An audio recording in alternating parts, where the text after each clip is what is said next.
ಪಂಜಾಬ್ಗೆ home ground ಆದ್ರೂ ಪಂಜಾಬ್ ಈ ground ಅಲ್ಲಿ ಗೆದ್ದಿರೋದು ಕೇವಲ 7 ಮ್ಯಾಚ್ ಮಾತ್ರ. ಜಿಟಿಗೆ ಆ ಇಬ್ರು ಮೈನ್ ಪ್ಲೇಯರ್ ಇಂದಾನೆ ತೊಂದರೆ ಆಗುತ್ತಾ? ಇವತ್ತು ಯಾರು ಗೆಲ್ತಕ್ಕಂತ ಸಾಧ್ಯತೆ ಜಾಸ್ತಿ ಇದೆ? ವಿನ್ ಪ್ರಿಡಿಕ್ಷನ್ ಏನು, ಸ್ಕೋರ್ ಪ್ರಿಡಿಕ್ಷನ್ ಏನು, ಪಿಚ್ ರಿಪೋರ್ಟ್ ಏನಿರುತ್ತೆ, ಪ್ಲೇಯಿಂಗ್ ಲೆವೆನ್ ಏನಿರುತ್ತೆ, ಎಲ್ಲವನ್ನು ಕೂಡ ಡೀಟೇಲ್ ನೋಡೋಣ. ನೀವು ನೋಡ್ತಾ ಇದ್ದೀರಾ ಪ್ರೇಮ್ ಡಗೌಟ್ ಶೋ. ನಮ್ಮೆಲ್ಲರಿಗೂ ಕೂಡ ಸ್ವಾಗತ. ಇದು ಮ್ಯಾಚ್ ನಂಬರ್ 4 ನಡೀತಾ ಇರ್ತಕ್ಕಂಥದ್ದು ಮುಲ್ಲಂಪುರ್ ಗ್ರೌಂಡ್ ಅಲ್ಲಿ, ಪಂಜಾಬ್ಗೆ home ground. First of all ಇಲ್ಲಿ ಒಂದು ನಿಮ್ಗೆ ಆಲ್ರೆಡಿ ಹೇಳಿದೀನಿ, ಮುಲ್ಲಂಪುರ್ ಗ್ರೌಂಡ್ ಅಲ್ಲಿ ಕೇವಲ ಪಂಜಾಬ್ ಇದ್ದಿರೋದು 3 ಮ್ಯಾಚ್, ಸೋತಿರೋದು 7 ಮ್ಯಾಚ್. ಈಗ ಪಂಜಾಬ್ ಟೀಮ್ ಅನ್ನ ಫಸ್ಟ್ ನೀಟಾಗಿ ನೋಡ್ತಾ ಬರೋಣ. ಪ್ಲೇಯಿಂಗ್ ಲೆವೆಲ್ ಏನಿರುತ್ತೆ ಅಂತ ಹೇಳಿ ತಮ್ಮೆಲ್ಲರಿಗೂ ಗೊತ್ತಿದೆ. ಪ್ರಿಯಾಂಚಾರ್ಯ ಫೇಸ್ ಬಂದೇ ಬರ್ತಾರೆ, ಪ್ರಭ್ಸಿಮ್ರಾನ್ ಸಿಂಗ್ ಅವ್ರ ಜೊತೆ ಬರ್ತಾರೆ. ಪ್ರಿಯಾಂಚಾರ್ಯ ಏನಿದಾರಲ್ಲ, ಲಾಸ್ಟ್ ಸೀಸನ್ ತುಂಬಾ ಚೆನ್ನಾಗಿ ಏನೋ ಆಯ್ತು, ತೊಂದರೆ ಇಲ್ಲ. 475 ರನ್ ಇತ್ತು, 179+ ಸ್ಟ್ರೈಕ್ ರೇಟ್ ಇತ್ತು. ತುಂಬಾ ಚೆನ್ನಾಗಿ ಆಡಿದ್ರು ಕೂಡ ಅವರು. ಅದಲ್ಲದೆ ಲಾಸ್ಟ್ ಸೀಸನ್ ಚೆನ್ನಾಗಿದೆ, ಸ್ಟ್ರೈಕ್ ರೇಟ್ ಕೂಡ ಚೆನ್ನಾಗಿದೆ. ರೀಸೆಂಟ್ ಆಗಿರ್ತಕ್ಕಂಥ ಡೊಮೆಸ್ಟಿಕ್ ಅಲ್ಲಿ ಕೂಡ ಸ್ಟ್ರೈಕ್ ರೇಟ್ ಚೆನ್ನಾಗಿದೆ, 170+ ಸ್ಟ್ರೈಕ್ ರೇಟ್ ಇರತಕ್ಕಂಥದ್ದು. ಸೊ ಯಾವುದೇ ಡೌಟ್ ಇಲ್ಲ, ಓಪನಿಂಗ್ ಒಳ್ಳೆ ಕಾಂಬಿನೇಷನ್ ಬರ್ತಕ್ಕಂಥದ್ದು. ಯಾಕಂದ್ರೆ 475 ರನ್ ಇವ್ರು ಹೊಡಿದ್ರೆ, ಇವರ ಜೊತೆ ಇರತಕ್ಕಂತಹ ಪ್ರಭ್ಸಿಮ್ರಾನ್ ಸಿಂಗ್ ಏನಿದಾರಲ್ಲ, ಅವರು ಕೂಡ ಒಳ್ಳೆ ಸ್ಕೋರ್ ಅನ್ನ 549 ಸ್ಕೋರ್ ಮಾಡ್ತಾರೆ ಲಾಸ್ಟ್ ಸೀಸನ್ ಅಲ್ಲಿ. ಸ್ಟ್ರೈಕ್ ರೇಟ್ ಕೂಡ 160+ ಇರುತ್ತೆ. ಸೊ ಒಳ್ಳೆ ಓಪನಿಂಗ್ ಆಗುತ್ತೆ ಇವ್ರಿಗೆ. ಸೊ ಓಪನಿಂಗ್ ಅವರಿಬ್ರೆ, ಪ್ರಿಯಾಂಚಾರ್ಯ ಮತ್ತೆ ಪ್ರಭ್ಸಿಮ್ರಾನ್ ಸಿಂಗ್. ನಂತರ ಒನ್ ಡೌನ್ಗೆ ಲಾಸ್ಟ್ ಸೀಸನ್ ಅಲ್ಲಿ ಇಂಗ್ಲಿಷ್ ಆಗ್ತಾ ಇದ್ರು, ಈ ವರ್ಷ ಜಾಶ್ ಇಂಗ್ಲಿಷ್ ಇಲ್ಲ. ಸೊ ಆ ಪ್ಲೇಯರ್ಗೆ ಡಮರ್ ಡಿಮಿಲ್ ಅಂತ ಬ್ಯಾಟ್ ಬೀಸ್ತಕ್ಕಂತಹ ಕೇಪಬಿಲಿಟಿ ಇರೋ ಫಾರಿನ್ ಪ್ಲೇಯರ್ ಬೇಕು. ಇಲ್ಲಿ 2 ಆಪ್ಷನ್ ಇದೆ.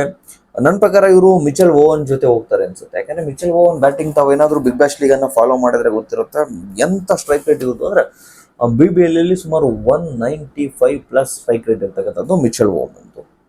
ಅದಲ್ಲದೆ ರೀಸೆಂಟ್ ಒಂದಷ್ಟು ಡೊಮೆಸ್ಟಿಕ್ ಅದು ಇದು ಎಲ್ಲ ಕ್ರಿಕೆಟ್ ಅನ್ನು ಅವ್ರದ್ದು ನೋಡಿದ್ರು ಕೂಡ 180+ ಸ್ಟ್ರೈಕ್ ರೇಟ್ ಇವ್ರದ್ದು ಇದ್ದೇ ಇದೆ, Mitchell Owen. So one down ಅಲ್ಲಿ ಮಿಚೆಲ್ ಓವನ್ ಆಡಬಹುದು ಸಾಧ್ಯತೆ ಇದೆ, ಬಿಕಾಸ್ ಚೆನ್ನಾಗಿದೆ ಸ್ಟ್ರೈಕ್ ರೇಟ್. ಬಿಗ್ ಸಿಕ್ಸ್ ಹೊಡಿತಾರೆ, ಬಿಗ್ ಹಿಟ್ಟರು, ಬಿಗ್ ಮ್ಯಾನು, ಪವರ್ಫುಲ್ ಶಾಟ್ ಅನ್ನು ಹೊಡಿತಕ್ಕಂಥ ಕೆಪಾಸಿಟಿ ಇವ್ರಿಗೆ. ಒನ್ ಡೌನ್ ಇವ್ರು ಆಡ್ತಾರೆ ಅಂದ್ರೆ 3ನೇ ಪ್ಲೇಸ್ಗೆ ಆಡ್ತಾರೆ. ಅಥವಾ ಕೆನೋಲಿನೂ ಕೂಡ ಹಾಕೋಬಹುದು, ಬಿಕಾಸ್ ಬೌಲಿಂಗ್ ಕೂಡ ಇದೆ ಕೆನೋಲಿದು. ಮಿಚೆಲ್ ಓವನ್ ಒಂದೆರಡು ಓವರ್ ಹಾಕೊಡ್ ಬಲ್ಲರು, ಬಟ್ ಕೆನೋಲಿ 4 ಓವರ್ ಆಗ್ತಕ್ಕಂಥ ಎಬಿಲಿಟಿ ಇದೆ. ಬಟ್ ಮಿಚೆಲ್ ಓವರ್ಗೂ ಕೆನೋಲಿಗೂ ಕಂಪೇರ್ ಮಾಡಿದ್ರೆ ಕೆನೋಲಿ ಒಂದು ಬ್ಯಾಲೆನ್ಸ್ಡ್ ಇದ್ದಾರೆ, but Mitchell Owen big hitter. So ಇವ್ರು ಮಿಚೆಲ್ ಓವನ್ ಜೊತೆ ಹೋಗ್ತಾರೆ ಒನ್ ಡೌನ್, ಬಿಕಾಸ್ ಇಂಗ್ಲಿಷ್ ತರ ಪ್ಲೇಯರ್ ಇವ್ರು ಬೇಕು. ಅಲ್ಲಿ 3 ಜನ. 4ನೇವ್ರು ಯಾರು ಆಡ್ತಾರೆ ಸರ್? ಶ್ರೇಯಸ್ ಅಯ್ಯರ್. ಆಬ್ವಿಯಸ್ಲಿ ತಮಗೆ ಗೊತ್ತು, ಶ್ರೇಯಸ್ ಅಯ್ಯರ್ ಲಾಸ್ಟ್ ಸೀಸನ್ ಅಲ್ಲಿ 600+ ರನ್ ಅನ್ನು ಹೊಡೆದಿರ್ತಕ್ಕಂಥದ್ದು. ಸ್ಟ್ರೈಕ್ ರೇಟ್ ತುಂಬಾ ಚೆನ್ನಾಗಿದೆ. ಫೈನಲ್ ಅಲ್ಲಿ RCB ಮೇಲೆ ಮಾತ್ರ ಹೊಡಿಲಿಲ್ಲ ಅಷ್ಟೇ ಅವರು, ಇಲ್ಲಿರ್ತಕ್ಕಂಥ ಎಲ್ಲಾ ಮ್ಯಾಚ್ ಅಲ್ಲಿ ಹೊಡೆದ್ರು 175 ಸ್ಟ್ರೈಕ್ ರೇಟ್ ಇರ್ತಕ್ಕಂಥದ್ದು. ಬಟ್ ಇಲ್ಲಿ ಒಂದನ್ನ ಅಬ್ಸರ್ವ್ ಮಾಡಬೇಕು, ಏನು ಅಂದ್ರೆ ನಮ್ಮ ಇಂಡಿಯನ್ ಟೀಮ್ ಇಂದ ಪಾಪ ಇವ್ರನ್ನ ಬಿಟ್ಟಿರೋದು. ಈಗ T20 ಹಾಕೊಳಕ್ ಆಗ್ತಿಲ್ಲ, ಯಾಕಂದ್ರೆ ಇಂಡಿಯನ್ ಟೀಮ್ ಈಗ ಹೆಂಗಿದೆ ಅಂದ್ರೆ ತುಂಬಾ ಕಾಂಪಿಟೇಷನ್ ಇದೆ. ಶುಮನ್ ಗಿಲ್ ಅನ್ನು ಕೂಡ ಬಿಟ್ಟಿದ್ದಾರೆ, ಶ್ರೇಯಸ್ ಅಯ್ಯರ್ ಒಳಗಡೆ ಹೋಗಕ್ಕಾಗ್ತಿಲ್ಲ, ಯಶಸ್ವಿ ಜೈಸ್ವಾಲ್ ಸ್ಕ್ವಾಡ್ ಅಲ್ಲಿ ಇದ್ರು 11 ಅಲ್ಲಿ ಹೋಗಕ್ ಆಗ್ತಾ ಇಲ್ಲ. ಈಗ ನೋಡಿದ್ರೆ ವೈಭವ್ ಸೂರ್ಯವಂಶಿ ಬರೀ ಬರ್ತಿದ್ದಾರೆ. ಇನ್ನೊಂದು 2-3 ವರ್ಷ ಆದ್ರೆ ವೈಭವ್ ಸೂರ್ಯವಂಶಿಗೆ ಒಂದು ಸ್ಲಾಟ್ ಫಿಕ್ಸ್ ಆಗೋ ಸಾಧ್ಯತೆ ಇದೆ, ಬಿಕಾಸ್ ಅವ್ರು ಟೆಕ್ನಿಕಲಿ ನಂಗೆ ಫಾಸ್ಟ್ ಇದ್ದಾರೆ. ನಿನ್ನೆ ಮ್ಯಾಚ್ ಅಲ್ಲಿ ನೋಡಿದ್ರಿ. ಶ್ರೇಯಸ್ ಅಯ್ಯರ್ ಅದನ್ನು ಕೂಡ ಪ್ರೂವ್ ಮಾಡಬೇಕು. ನಂತರ 4 ಆದ ನಂತರ 5ನೇ ಕ್ರಮಾಂಕಕ್ಕೆ ವಧೇರಾ ಬರ್ತಾರೆ, ನೆಹಲ್ ವಧೇರಾ. ಇವ್ರನ್ನು ಕೂಡ ಲಾಸ್ಟ್ ಸೀಸನ್ ಚೆನ್ನಾಗಿದೆ, 369 ರನ್ಸ್ ಲಾಸ್ಟ್ ಸೀಸನ್ ಆಗಿರೋದು. ಸೊ ನೆಹಲ್ ವಧೇರಾ ಆಡ್ತಾರೆ. ಅಲ್ಲಿಗೆ ತಾವು ಅಬ್ಸರ್ವ್ ಮಾಡೋದು, ಟಾಪ್ 5 ಅಲ್ಲಿ 4 ಬ್ಯಾಟ್ಸ್ಮನ್ ಇಂಡಿಯಾದಲ್ಲಿ ಇರ್ತಕ್ಕಂಥದ್ದು. ಸಿಮ್ರಾನ್, ಪ್ರಿಯಾಂಚಾರ್ಯ, ಶ್ರೇಯಸ್ ಅಯ್ಯರ್ ಮತ್ತೆ ವಧೇರಾ. ಅದು ಕೂಡ ಒಳ್ಳೊಳ್ಳೆ ಫಾರ್ಮ್ ಆಗಿದ್ದಾರೆ. ಸ್ಟ್ರೈಕ್ ರೇಟ್ ತುಂಬಾ ಚೆನ್ನಾಗಿದೆ, ಎಲ್ಲರದು ಮೋರ್ ದನ್ 150, 160, 170, 190 ವರೆಗೂ ಸ್ಟ್ರೈಕ್ ರೇಟ್ ಇದೆ. ಅದಾದ್ಮೇಲೆ ಸ್ಟೋನಿಸ್ ಮುಂದೆ ಬರ್ತಾರೆ. ಬಟ್ ಸ್ಟೋನಿಸ್ ಏನು ಅಂದ್ರೆ ರೀಸೆಂಟ್ ಅಲ್ಲಿ ವರ್ಲ್ಡ್ ಕಪ್ ಚೆನ್ನಾಗಿ ಆಗಿಲ್ಲ, 55 ರನ್ ಅಷ್ಟೇ ಹೊಡೆದಿರೋದು. ಅವ್ರ ಸ್ಟ್ರೈಕ್ ರೇಟ್ ಕೂಡ 141 ಇದೆ. ವರ್ಲ್ಡ್ ಕಪ್ ಚೆನ್ನಾಗಿಲ್ಲ, ಬಟ್ ಇವರು ಬಿಗ್ ಮ್ಯಾನ್. 1-2 ಓವರ್ ಬೌಲಿಂಗ್ ಹಾಕಿ ಕೊಡ್ತಾರೆ. ಒಂದು ಬ್ಯಾಟಿಂಗ್ ಫಿನಿಶಿಂಗ್ಗೆ 7 ಮಾಡಿಸಿರ್ತಕ್ಕಂಥ ಪ್ಲೇಯರು ಬೀಸ್ಟ್. ಸೊ ಸ್ಟೋನಿಸ್ ಆಡ್ತಾರೆ 5. 6ಕ್ಕೆ ಅಜ್ಮತುಲ್ಲಾ ಉಮರ್ಜೈ ಅವರು ಆಡ್ತಾರೆ. ಯಾಕೆಂದ್ರೆ ಇವರು 4 ಓವರ್ ಬೌಲಿಂಗ್ ಆಡ್ತಾರೆ. ಮತ್ತೆ ಇತ್ತೀಚೆಗೆ T20 ವರ್ಲ್ಡ್ ಕಪ್ ಅನ್ನ ತಾವು ಗಮನಿಸಿದಿರ ಅನ್ಕೊಂಡಿದ್ದೀನಿ. ವರ್ಲ್ಡ್ ಕಪ್ ಅಲ್ಲಿ ಇವ್ರ ಸ್ಟ್ರೈಕ್ ರೇಟ್ 170+ ಇರೋದು. ವರ್ಲ್ಡ್ ಕಪ್ ಅಲ್ಲಿ ಇವ್ರ ಸ್ಟ್ರೈಕ್ ರೇಟ್ 170+. ಸೊ ಅದರಿಂದ ಉಮರ್ಜೈ ಹಾಕುತ್ತಾರೆ 7. ನೆಕ್ಸ್ಟ್ 8 ಮಾರ್ಕೋ ಆ್ಯನ್ಸನ್ ಬಗ್ಗೆ ಯಾರಿಗೂ ಗೊತ್ತಿಲ್ಲ, ಲಾಂಗ್ ಲೀವರ್ಸು. ಹೇಳ್ಕೊಂಡು ನೋಡಿದ್ರೆ ಲಾಂಗ್ ತುಂಬಾ ದೂರ ಸಿಕ್ಸ್ ಅನ್ನು ಹೊಡಿತಾರೆ. ಲಾಂಗ್ ಆನ್ ಆಗಿರ್ಬೋದು, ಮಿಡ್ ವಿಕೆಟ್ ಆಗಿರ್ಬೋದು, ಎಲ್ಲ ಸೈಡ್ ಆಡ್ತಕ್ಕಂಥ ಎಬಿಲಿಟಿ ಇರ್ತಕ್ಕಂಥ ಪ್ಲೇಯರ್ ಇವರು. ಸೊ ಅದರಿಂದ ಮಾರ್ಕೋ ಆ್ಯನ್ಸನ್ 8. ಅಲ್ಲಿಗೆ 8 ಜನ ಬ್ಯಾಟಿಂಗ್ ಲೈನ್ ಅಪ್ ಸಿಗುತ್ತೆ ವಿತ್ ಬೌಲಿಂಗ್ ಎಷ್ಟು ಆಲ್ರೌಂಡರ್ ಎಷ್ಟು ಮಾರ್ಕೋ ಆ್ಯನ್ಸನ್, ಒಮರ್ಜಾಯಿ, ಆಮೇಲೆ ಸ್ಟೋನಿಸು, ಆಮೇಲೆ ಮಿಚೆಲ್ ಓವನು, ಇಷ್ಟು ಜನ ಆಲ್ರೌಂಡರೇ ಸಿಗ್ತಾರೆ. ಈಗ ಬೌಲಿಂಗ್ ಕಡೆ ಬರೋದಾದ್ರೆ ವಿಜಯ್ ಕುಮಾರ್ ಆಡ್ಬೋದು, ವಿಜಯ್ ಕುಮಾರ್ ವೈಶ್ಯಕ್ ಆಡ್ಬಹುದು, ಅಥವಾ ಯಶ್ ಠಾಕೂರ್ ಇಬ್ಬರಲ್ಲೊಬ್ರು ಆಡ್ತಾರೆ. ಅದಾನಂತರ ಹರ್ಷದೀಪ್ ಸಿಂಗು ಫಿಕ್ಸ್, ಪಂಜಾಬ್ನ ಮನೆ ಮಗ ಹರ್ಷದೀಪ್ ಸಿಂಗ್, ಅವ್ರ ಬಗ್ಗೆ ಮಾತಾಡಂಗಿಲ್ಲ. ಯಾರ್ಕರ್ ಇದೆ, ಕಟರ್ ಇದೆ, ಬಾಂಗನ್ ಒಳ್ಳೆ ಲೆಂತ್ ಇದೆ. ಬಟ್ ಇವ್ರದ್ದು ಒಂದು ವೀಕ್ನೆಸ್ ಏನು ಅಂದರೆ, ಏನಾದರೂ ಇವ್ರಿಗೆ ಫಸ್ಟ್ ಓವರ್ ಹೊಡೆದಿದ್ದಾರೆ ಅಂದರೆ ಆ ಪ್ರೆಸರಿಂದ ಕಂಬ್ಯಾಕ್ ಮಾಡೋಕ್ಕೆ ಕಷ್ಟ ಆಗುತ್ತೆ ಅವ್ರಿಗೆ. ಸೊ ಅದೊಂದು ತೊಂದರೆ. ಅದು ಬಿಟ್ಟರೆ ಹರ್ಷದೀಪ್ ಸಿಂಗು ತುಂಬ ಒಳ್ಳೆ ಬೌಲರು. ನಮಗೆ ಗೊತ್ತಿದೆ IPL ಸ್ಪೆಷಲಿಸ್ಟ್ UG RCB ಇದ್ರು ಯುಜ್ವೇಂದ್ರ ಚಹಲ್, ಅವರು ಸ್ಪಿನ್ ಡಿಪಾರ್ಟ್ಮೆಂಟಿಂದ ಆಡ್ತಕ್ಕಂಥದ್ದು. ಸೊ ಇದೇನಿದೆ, ಇದು ಪಂಜಾಬ್ನ ಲೈನಪ್. ಆದರೆ GT ಕಡೆ ಹೋಗೋಣ. GT ಕಡೆ ಹೋಗೋದಾದ್ರೆ, ನಾನು ತುಂಬ ಜನ ಆಡ್ತಿದ್ರು ಟಾಪ್ ಟೇಬಲಲ್ಲಿ ಟಾಪಲ್ಲಿದೆ GT. ನಾನು ಅವಾಗಲೇ ಒಂದು ಮಾತು ಹೇಳಿದೆ, ಏನು ಹೇಳಿದೆ ಅಂದರೆ, ಡೆಫಿನೆಟ್ಲಿ ಇವ್ರು ಕಪ್ ಹೊಡಿಯಲ್ಲ ಅಂತ.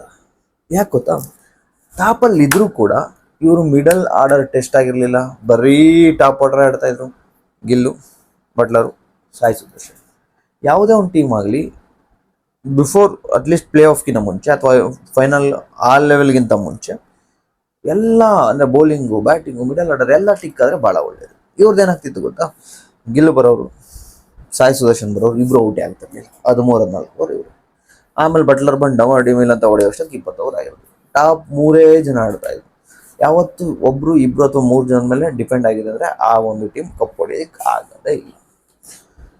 ಮತ್ತೆ ಈ ವರ್ಷನೂ ಕೂಡ ಅಷ್ಟೇ, ಗಿಲ್ಗೆ ಟೆಕ್ನಿಕ್ ತುಂಬ ಚೆನ್ನಾಗಿದೆ, ಮಾತಾಡೋಗಿಲ್ಲ. ಆದರೆ ಒಂದು ಪ್ರಾಬ್ಲಮ್ ಏನಂದರೆ ಸ್ಟ್ರೈಕ್ ರೇಟ್ ಪ್ರಾಬ್ಲಮ್. ಇನಿಷಿಯಲ್ ಡೇಸಲ್ಲಿ ನಮ್ಮ ಕೊಹ್ಲಿ ನೋಡ್ದಂಗೆ ಆಗ್ತಾ ಇದೆ.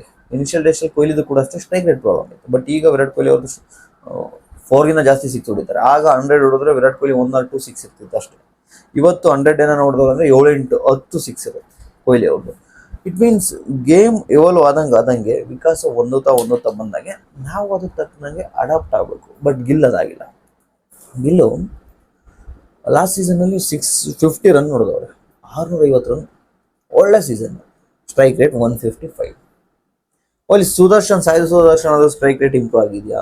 ಇವ್ರು 155 ಆದರೆ Gill, Sai Sudharsan 156. 729 run, orange cap ಹೋದರು, ಸಖತ್ತಾಗಿದೆ ರನ್ನು. ಆದರೆ ಏನಕ್ಕೆ ಬಂತು? ಈಗ T20 ಗೇಮ್ ನೋಡ್ತಾ ಇದ್ರೆ ನೆನ್ನೆ ನೋಡಿರ್ಬೋದು, ವೈಭವ್ ಸೂರ್ಯವಂಶಿ 15 ಬಾಲಿ 50, 13 ಬಾಲಿ 14, 16 ಬಾಲಿಗೆಲ್ಲ 50 ಹೊಡಿತಾ ಇದ್ದಾರೆ. ಸೊ 200 ಸೇಫ್ ಸ್ಕೋರ್ ಅಲ್ವೇ ಅಲ್ಲ ಈ ವರ್ಷ ನೋಡ್ಕೊಂಡ್ರೆ. ಬ್ಯಾಟಿಂಗ್ ಪಿಚ್ಚಲ್ಲಿ 250 ರನ್ ಬೇಕೇ ಬೇಕು. ಸೊ ಅಂಥ ಟೈಮಲ್ಲಿ ಗಿಲ್ಲು ಮತ್ತು ಸಾಯಿ ಸುದರ್ಶನ್ ಸ್ವಲ್ಪ ಸ್ಟ್ರೈಕ್ ರೇಟ್ ಇಂದನೇ ಇವತ್ತು ಅವ್ರ ತಂಡಕ್ಕೆ ಪ್ರಾಬ್ಲಮ್ ಆಗಬಹುದು. ಸ್ಟ್ರೈಕ್ ರೇಟ್ ಇಂಪ್ರೂವ್ ಮಾಡ್ಕೊಂಡ್ರೆ ಓಕೆ, ವೆರಿ ಗುಡ್, ಚೆನ್ನಾಗಿರುತ್ತೆ. ಅದು ಬಿಟ್ಟರೆ ಬಟ್ಲರು ಲಾಸ್ಟ್ ಸೀಸನ್ ಚೆನ್ನಾಗಾಯಿತು, 538 ರನ್ನು, 163+ ಸ್ಟ್ರೈಕ್ ರೇಟು, ಒಳ್ಳೆ ರನ್ನು ಇತ್ತು, ಸ್ಟ್ರೈಕ್ ರೇಟ್ ಇತ್ತು. ಆದರೆ ಈ ಒಂದು ವರ್ಲ್ಡ್ ಕಪ್ಪಲ್ಲಿ ರೀಸೆಂಟಾಗಿ ಫಾರ್ಮಲ್ಲೇ ಇಲ್ಲ ಅವರು. ನೀವು ನಂಬಲ್ಲ, 8 ಇನ್ನಿಂಗ್ಸ್ಗೆ 80 ಹೊಡೆದವ್ರು, 87 ಹೊಡೆದವ್ರು 8 ಇನ್ನಿಂಗ್ಸ್ಗೆ. ಅವರೇಜ್ ನೋಡಿ, ನೀವೇ ಯೋಚನೆ ಮಾಡಿ. ಸೊ ಹಾಗಾಗಿ ಬಟ್ಲರು ಎನಿ ಡೇ ಕಂಬ್ಯಾಕ್ ಮಾಡೋ ಸಾಧ್ಯತೆ ಇರ್ತದೆ. T20 ಸ್ಪೆಷಲಿಸ್ಟ್ ಅವರು. ಸೊ ಅವ್ರದ್ದೇನು ತೊಂದರೆ ಇಲ್ಲ, ಈ ಸರ್ತಿಸ್ ಕಂಬ್ಯಾಕ್ ಮಾಡ್ತಾರೆ. ಬಟ್ಲರ್ ಮೂರನೇ ಕ್ರಮಕ್ಕೆ ಅವ್ರು ಬರ್ತಾರೆ. 4ಕ್ಕೆ ವಾಷಿಂಗ್ಟನ್ ಸುಂದರ್ ಬಂದೇ ಬರ್ತಾರೆ. Because Washington Sundar last year ಪರವಾಗಿಲ್ಲ, ಗಿಲ್ಲು ಮತ್ತು ಸಾಯಿ ಸುದರ್ಶನ್ಗಿನ ಸ್ಟ್ರೈಕ್ ರೇಟ್ ಚೆನ್ನಾಗಿದೆ, 166. ರನ್ ಇಲ್ಲದೆ ಇರ್ಬೋದು, ಬಟ್ 20 ಬಾಲ್ ಸಿಕ್ಕಿದ್ರೆ 40 ಹಿಂಗೆ ಚೆನ್ನಾಗಿ ಆಡಿದ್ದಾರೆ. ಸೊ 4ಕ್ಕೆ ಸುಂದರ್ ಬರಬಹುದು. ಇವ್ರದ್ದು ಪ್ರಾಬ್ಲಮ್ ಆಗಿರೋದೇ ಮಿಡಲ್ ಆರ್ಡರ್ GT ಅವರು. ಯಾರ್ಯಾರು? ಶಾರುಖ್ ಖಾನ್, ತಿವಟಿಯಾ ಒಂದು 2-3 ವರ್ಷದ ಹಿಂದೆ ಒಳ್ಳೆ ಫಿನಿಷರು, ಎಂತೆಂಥ ಫಿನಿಶ್ ಮಾಡವ್ರೆ. ಅದೇ ಲಾಸ್ಟ್ ಇಯರು ಆಗಲಿಲ್ಲ. ಶಾರುಖ್ ಖಾನ್ದು ಕೂಡ ಅದೇ ಪ್ರಾಬ್ಲಮ್. ಇವರಿಬ್ಬರು ಕೂಡ ಲಾಸ್ಟ್ ಇಯರ್ ಚೆನ್ನಾಗಿ ಆಡಿಲ್ಲ. ಲಾಸ್ಟ್ ಸೀಸನ್ ಐ ಹೋಪ್ ಇವ್ರು ಕಂಬ್ಯಾಕ್ ಮಾಡ್ತಕ್ಕಂಥ ಸಾಧ್ಯತೆ ಜಾಸ್ತಿ ಇದೆ. ಇಲ್ಲ ಇವರು ಯಾರು ಕುಶಾಗ್ರ ಅಂತಕ್ಕಂಥ ಒಬ್ಬ ಪ್ಲೇಯರ್ ಇದ್ದಾರೆ, ಅವ್ರನ್ನ ಹಾಕೋಬೋದು. ಬಟ್ ಶಾರುಖ್ ಖಾನ್ ಜೊತೆನೇ ಹೋಗ್ತಾರೆ, ಬಿಗ್ ಹಿಟ್ಟರು, ಲಾಂಗ್ 6 ಹೊಡಿತಾರೆ. ಇವರು ದೂರನೇ ಹೊಡಿತಾರೆ. ಲಾಂಗ್ ಆನ್ ಮತ್ತು ಲಾಂಗ್ ಆಫ್ ಎರಡೂ ಕ್ಲಿಯರ್ ಮಾಡ್ತಕ್ಕಂಥ ಎಬಿಲಿಟಿ ಇದೆ. ಸೊ ಒಳ್ಳೆ ಪ್ಲೇಯರ್. ಆ ನಂತರ ಶಾರುಖ್ ಖಾನ್ ಆಯಿತು, ರಾಹುಲ್ ತಿವಾಟಿ ಆಯಿತು. ಅಲ್ಲಿ 6 ಜನ ಬ್ಯಾಟಿಂಗ್ ಲೈನಪ್ ಆಯಿತು. ಇದರಲ್ಲಿ ಇನ್ನು ಬಟ್ಲರ್ ಒಬ್ಬರು ಬಂದಿದ್ದಾರೆ, ಫಾರಿನ್ ಪ್ಲೇಯರ್ ಅಷ್ಟೇ. ಇನ್ನು 3 ಸ್ಲಾಟ್ ಖಾಲಿ ಇದೆ. ಆಗ ನಂಬರ್ 7ಗೆ ಜೇಸನ್ ಹೋಲ್ಡರ್. ಇವ್ರ ಎಬಿಲಿಟಿ ತಮಗೆ ಗೊತ್ತು. ಇವರು ಕೂಡ ಪವರ್ ಪ್ಲೇನಲ್ಲಿ ಬೌಲಿಂಗ್ ಆಗ್ತಾರೆ, ಮಿಡಲ್ ಓವರ್ ಎಲ್ಲ ಆಗ್ತಾರೆ, ಡೆತ್ ಓವರ್ ಎಲ್ಲ ಆಗ್ತಾರೆ. 4 ಓವರ್ ಖಂಡಿತವಾಗ್ಲೂ ಬೌಲಿಂಗ್ ಮಾಡಬೇಕಂತ ಪ್ಲೇಯರು. ಜೊತೆಗೆ ಬ್ಯಾಟಿಂಗಲ್ಲಿ ತುಂಬ ಕಾಂಟ್ರಿಬ್ಯೂಷನ್. ಇವರು ಲಾಂಗ್ ಲಿವರ್ಸ್, ಹೊಡಿತಾರೆ. ಹೆಂಗ್ ಕನೆಕ್ಟ್ ಮಾಡ್ಬೋದು ಇವರು ಅಂದರೆ ಇವರಿರೋ ಹೈಟಿಗೂ ಇವರು ಆ ಕೈಗಳು ಅಂದರೆ ಲಾಂಗ್ ಲಿವರ್ಸ್ ಏನಿದಾವಲ್ವ, ಸೊ ಅವರು ಇವ್ರಿಗೆ ಔಟ್ಸೈಡ್ ಆಫ್ ಹಾಕ್ಸ್ಕೋದ್ರು ಎಲ್ಕೊಂಡು 6 ಹೊಡಿಯತಕ್ಕಂಥ ಕೆಪಾಸಿಟಿ ಇದೆ. ಸೊ ಒಳ್ಳೆ ಆಲ್ರೌಂಡರ್. ಅಲ್ಲಿ ಇಬ್ಬರು ಫಾರಿನ್ ಪ್ಲೇಯರ್ ಆಯಿತು GTಗೆ. ಅದು ಬಿಟ್ಟರೆ ರಶೀದ್ ಖಾನ್ ಹಾಕೋತಾರೆ. ಬಟ್ ಸ್ಟಾರ್ಟಿಂಗಲ್ಲಿ ರಶೀದ್ ಖಾನ್ ಇರ್ತಕ್ಕಂಥ ರಶೀದ್ ಖಾನ್ಗೂ ಈಗಲೂ ಭಾಳ ಡಿಫ್ರೆನ್ಸ್ ಇದೆ. ರಶೀದ್ ಖಾನ್ ಸ್ಟಾರ್ಟಿಂಗಲ್ಲಿ ಒಂದು ಓವರ್ 4 ಓವರ್ ಮುಗಿದ್ರೆ ಸಾಕಪ್ಪ ಅನ್ನಂಗಿದ್ರು. ಬಟ್ ಬರ್ತಾ ಬರ್ತಾ ಬರ್ತಾ ಬರ್ತಾ ಸುನಿಲ್ ನಾರಾಯಣ್ಗೂ ರಶೀದ್ ಖಾನ್ಗೂ ಹೆಂಗಾಗಿದೆ ಅಂದರೆ ಇವ್ರ ಓವರ್ಗೆ 20 ರನ್ ಹೊಡಿಯೋಕ್ಕೆ ಶುರು ಮಾಡವ್ರೆ. ಲಾಸ್ಟ್ ಸೀಸನ್ನಲ್ಲಿ ಇವ್ರ ಎಕನಾಮಿ ಮೋರ್ ದೆನ್ 9ಗಿನ ಜಾಸ್ತಿ ಇದೆ ಎಕನಾಮಿ. ವಿಕೆಟ್ಗಳೇ ಇಲ್ಲ. ಈಗ ಬರ್ತಾ ಬರ್ತಾ ರೀಸೆಂಟಾಗಿ ಎಲ್ಲ ಟೂರ್ನಿಲೂ ರಶೀದ್ ಖಾನ್ ಇದೇ ಥರ ಆಗ್ತಾ ಇದೆ. ಏನಾದರೂ ಹೊಸದಾಗಿ ವೇರಿಯೇಷನ್ ಅನ್ನು ತಂದು ಚೇಂಜ್ ಮಾಡಿಕೊಂಡ್ರೆ ಓಕೆ. ಅದರ್ವೈಸ್ ಬ್ಯಾಟಿಂಗಲ್ಲೂ ಸ್ವಲ್ಪ ಕಾಂಟ್ರಿಬ್ಯೂಷನ್ ಇದೆ. ಸೊ 8 ಜನ ಬ್ಯಾಟಿಂಗ್ ಆಗತ್ತೆ, ರಶೀದ್ ಖಾನ್ ಹಾಕತ್ತಾರೆ 8. ಅದು ಬಿಟ್ಟರೆ ತಮಗೆ ಗೊತ್ತಿರಲಿ, ಸ್ವಲ್ಪ ಮಿಡಲ್ ಆರ್ಡರ್ ಸ್ಟ್ರಾಂಗ್ ಮಾಡಲಿಕ್ಕೆ ಫಿಲಿಪ್ಸ್ ಹಾಕೊಳ್ಳೋ ಸಾಧ್ಯತೆ ಇದೆ. ಫಿಲಿಪ್ಸ್ ಏನಾದರೂ ಹಾಕ್ಕೊಂಡ್ರೆ ರಬಾಡ ಹಾಕೊಳ್ಳೋಕ್ಕಾಗಲ್ಲ. ರಬಾಡ 4 ಓವರ್ ಬೇಡ, ನಮ್ಮ ಇಂಡಿಯಾ ಬೌಲರ್ ಕಡೆ ನಾನು ಆಡಿಸ್ತೀನಿ ಅನ್ನೋದಾದರೆ ರಬಾಡ ಬಿಡ್ಬೋದು. ಯಾಕೆಂದರೆ ಸಿರಾಜ್ ಇದ್ದಾರೆ, ಪ್ರಸಿದ್ಧ ಕೃಷ್ಣ ಹಾಕ್ತಾರೆ ಬೌಲಿಂಗು. ಸಿರಾಜು, ಪ್ರಸಿದ್ಧ ಕೃಷ್ಣ 8 ಓವರ್ ಫಾಸ್ಟ್ ಬೌಲಿಂಗು. ಅದಾದ ನಂತರ ವಾಷಿಂಗ್ಟನ್ ಸುಂದರ್ 4 ಓವರ್ ಆಗ್ತಾರೆ, 12 ಓವರು. ರಶೀದ್ ಖಾನ್ 4 ಓವರ್ ಆಗ್ತಾರೆ, 16 over. Jason Holder 4, 20 over. Tewatia ಬೇಕು ಅಂದರೆ ಒಂದು 2 ಓವರ್ ಹಾಕಿಕೊಡ್ತಾರೆ. ಸೊ ಏನಾದರೂ ಇಂಪ್ಯಾಕ್ಟ್ ಪ್ಲೇಯರ್ ಆಗಿ ಸಾಯಿ ಕಿಶೋರ್ನ ತಗೋಬೋದು ಸ್ಪಿನ್ ಬೌಲಿಂಗಿಗೆ. ಸಾಯಿ ಕಿಶೋರ್ ಇಲ್ಲಾಂದರೆ ಕುಶಾಗ್ರೆ ಇಬ್ಬರಲ್ಲೊಬ್ಬರು ತಗೋತಾರೆ. ಇದು ಗುಜರಾತ್ನ ಟೀಮ್. ಈಗ ಪಿಚ್ ರಿಪೋರ್ಟನ್ನು ನೋಡೋದಾದರೆ ಈ ಮುಲ್ಲನ್ಪುರ್ ಸ್ಟೇಡಿಯಂ ಏನಿದೆ, ಹೈ ಸ್ಕೋರಿಂಗು ಆಗಿದೆ, ಇಲ್ಲಿ ಲೋ ಸ್ಕೋರಿಂಗು ಆಗಿದೆ. 200+ ಹೊಡೆದಿದ್ದಾರೆ, 101 ಹೊಡೆದಿದ್ದಾರೆ.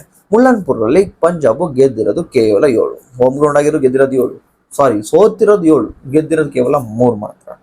ಸೊ ಇವತ್ತು ಈ ಹಿಸ್ಟ್ರಿ ಡಿಫೀಟ್ ಆಗುವ ಸಾಧ್ಯತೆ ಇದೆ. ಇದು ಪಿಚ್ ರಿಪೋರ್ಟ್. ನೆಕ್ಸ್ಟ್ ಬಂದರೆ 8-8 ಏನಾದರೂ ನೋಡ್ತಾ ಹೋದರೆ ಪಂಜಾಬ್ ಮತ್ತು ಗುಜರಾತ್ಗೆ. ಪಂಜಾಬ್ ಅವರು 243 ಹೊಡೆದಿರ್ತಕ್ಕಂಥದ್ದು ಲಾಸ್ಟ್ ಸೀಸನಲ್ಲಿ ಗುಜರಾತ್ ಮೇಲೆ. GT ಅವ್ರೇನು ಕಡಿಮೆ ಇಲ್ಲ, 232 ಹೊಡಿತಾರೆ, 10 ರನ್ಗೆ ಸೋಲ್ತಾರೆ. ಸೊ ಇದು 8-8. ಇದು ಬಿಟ್ಟರೆ ವಿನ್ ಪ್ರಿಡಿಕ್ಷನ್ಗೆ ಬರ್ತಾ ಹೋಗೋಣ. ಇವತ್ತು ನಡೀತಾ ಇರ್ತಕ್ಕಂಥ ಪಂಜಾಬ್ ವರ್ಸಸ್ ಗುಜರಾತ್. ಇದರಲ್ಲಿ ತಮ್ಗೆ ಈಗ ಆಲ್ರೆಡಿ ಹೇಳಿದ್ದೀನಿ, ಪಿಚ್ ರಿಪೋರ್ಟಲ್ಲಿ 7 ಮುಲ್ಲನ್ಪುರಲ್ಲಿ ಪಂಜಾಬ್ ಸೋತಿದೆ, 3 ಮಾತ್ರ ಗೆದ್ದಿದೆ. ಹೋಮ್ ಅಡ್ವಾಂಟೇಜ್ ಪಂಜಾಬ್ಗಿಲ್ಲ. ಆದರೂ ಕೂಡ ಟೀಮ್ ಬ್ಯಾಲೆನ್ಸಿಂಗ್ ಅನ್ನ ನೋಡ್ತಾ ಬಂದ್ರೆ, ಮಿಡಲ್ ಆರ್ಡರ್ ಅನ್ನ ನೋಡ್ತಾ ಬಂದ್ರೆ, ಫಾರಿನ್ ಪ್ಲೇಯರ್ ಅನ್ನ ನೋಡ್ತಾ ಹೋದ್ರೆ ಮಿಚೆಲ್ ಸ್ಟೋನಿಸ್ ಆಗಿರ್ಬೋದು, ಮಾರ್ಕೋ ಹೆನ್ಸನ್ ಆಗಿರ್ಬೋದು, ಒಮರ್ ಝೈ ಆಗಿರ್ಬೋದು, ಮತ್ತೆ ನಮ್ಮಲ್ಲಿ ಟಾಪ್ 5 ಅಲ್ಲಿ ಇಂಡಿಯನ್ ಪ್ಲೇಯರ್ಸ್ ತುಂಬಾ ಚೆನ್ನಾಗಿ ಆಡ್ತಾ ಇದ್ದಾರೆ. ಪ್ರಿಯಾಂಚಾರ್ಯ, ಸಿಮ್ರಾನ್, ಶ್ರೇಯಸ್ ಅಯ್ಯರ್, ನೇಹಲ್ ವಧೇರಾ ಇವರೆಲ್ಲವೂ ಕೂಡ ಚೆನ್ನಾಗಿ ಆಡ್ತಾ ಇರೋದ್ರಿಂದ ಎಲ್ಲರೂ ಸ್ಟ್ರೈಕ್ ರೇಟು ಮೋರ್ ದೆನ್ 160, 170, 180 ಇರೋದ್ರಿಂದ, ಅದರ ಜೊತೆಗೆ ಮಿಚೆಲ್ ಓವನ್ ಅವರು 190+ ಸ್ಟ್ರೈಕ್ ರೇಟ್ ಇರೋದ್ರಿಂದ ಟಾಪ್ 7 ಏನಿದೆ ತುಂಬಾ ಎಲ್ಲರೂ ಅಗ್ರೆಸಿವ್ ಆಟ ಮತ್ತು ಎಕ್ಸ್ಪೀರಿಯನ್ಸ್ ಇರೋದ್ರಿಂದ ಇವತ್ತಿನ ವಿನ್ ಪ್ರೊಡಿಕ್ಷನ್ ಪಂಜಾಬ್ 80%, ಕೇವಲ ಗುಜರಾತ್ 20%. ಯಾಕೆ ಗುಜರಾತ್ 20% ಅಂದರೆ ಸ್ಟ್ರೈಕ್ ರೇಟ್ ಕಡಿಮೆ ಇದೆ. ಇದು ಇವತ್ತಿನ ರಿವ್ಯೂ ಆಗಿತ್ತು ಪಂಜಾಬ್ ವರ್ಸಸ್ ಗುಜರಾತ್. ತಮೇನಾದರೂ ಪ್ರೇಮ್ ಡಗ್ಔಟ್ ಶೋಲಿ ಇಷ್ಟ ಆಗ್ತಾ ಇದ್ರೆ, ಓಕೆ ಅನ್ಸಿದ್ರೆ ಲೈಕ್ ಮಾಡಿ, ಶೇರ್ ಮಾಡಿ, ಸಬ್ಸ್ಕ್ರೈಬ್ ಮಾಡಿ. ಇಷ್ಟ ಇಲ್ಲ ಅಂದರೆ ತಲೆ ಕೆಡಿಸ್ಕೊಬೇಡಿ. ಏನಾದರೂ ಕಮೆಂಟಲ್ಲಿ ಬೈಯೋದಿದ್ರೆ ಬೈ, ಅಥವಾ ಮನೇಲಿ ತಮಗೆ ಬೈಕೊಳ್ಳಿ, ಅಥವಾ ನನಗೆ ಬೈಕೊಳ್ಳಿ, ಟೈಮ್ ವೇಸ್ಟ್ ಮಾಡಿದೆ ಅಂತ ಹೇಳಿ. Bye, see you, take care. Next ಇವತ್ತಿನ ನೈಟ್ನ ರಿವ್ಯೂನಲ್ಲಿ ಸಿಗ್ತಾ ಹೋಗೋಣ. ಇದಾಗಿತ್ತು Punjab Gujarat review. Bye, take care.